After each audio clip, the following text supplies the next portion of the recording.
Si vous n'aimez pas l'enseignement, M. Biléda ne peut pas vous recruter. Rendons grâce à Dieu pour la vocation qu'il nous a donnée comme enseignant. Nous éprouvons une grande fierté en étant représentants des enseignants de l'École supérieure des affaires. Il faut féliciter le docteur Charles Biléda pour le travail immense qu'il a effectué en mettant en place cette grande structure de formation. Si vous n'aimez pas l'enseignement, M. Biléda ne peut pas vous recruter.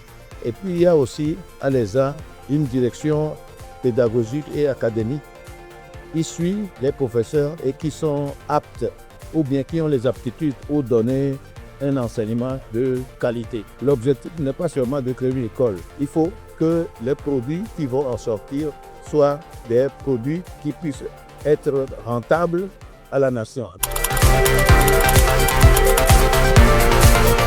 Bien sûr, c'est d'ailleurs le but, sinon l'objectif que poursuit le fondateur de l'école.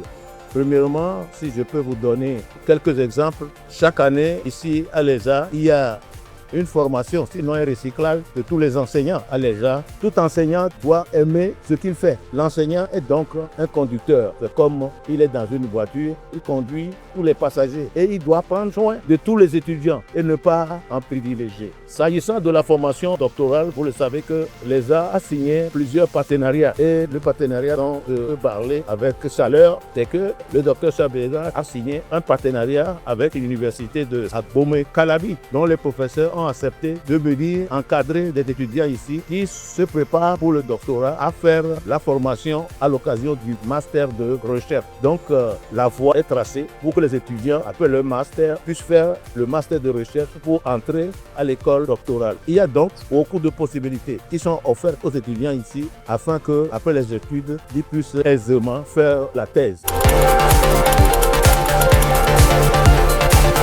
Vivre un 15e anniversaire, c'est une chose importante. L'ESA existe maintenant, ça fait 15 ans. C'est beaucoup. Ça fait la joie, la gaieté des étudiants, des enseignants et autres, et même les gens de l'administration, de savoir que l'ESA a survécu aux aléas et a résisté. Et aujourd'hui, nous sommes dans le 15e anniversaire. Ce 15e anniversaire a été bien pété, à la joie de tout le monde.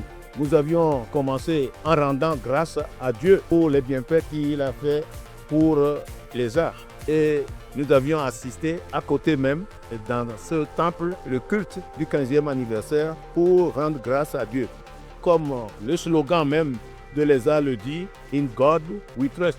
Donc, quand nous croyons à Dieu, Dieu nous appuie en toutes choses. Dieu nous aide à venir au bout de nos objectifs. Pour terminer, je peux vous dire que le 15e anniversaire de l'existence de l'ESA a été une joie.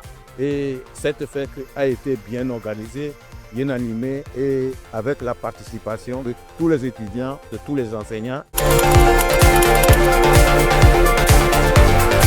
Vous savez, quand vous montez une entreprise, votre objectif c'est que cette entreprise grandisse. Donc notre souhait pour que l'ESA puisse grandir et surtout notre souhait c'est que tous les étudiants étrangers de l'ESA qui sont au Congo, qui sont en Centrafrique, qui sont au Tchad, qui sont en Côte d'Ivoire, qui sont au Niger, nous devons établir un contact avec eux pour que dans ces pays-là, les étudiants qui ont été formés, qui ont reçu une formation ici, puissent être des gens qui fassent la publicité pour l'ESA afin que les autres nationalités puissent continuer de venir.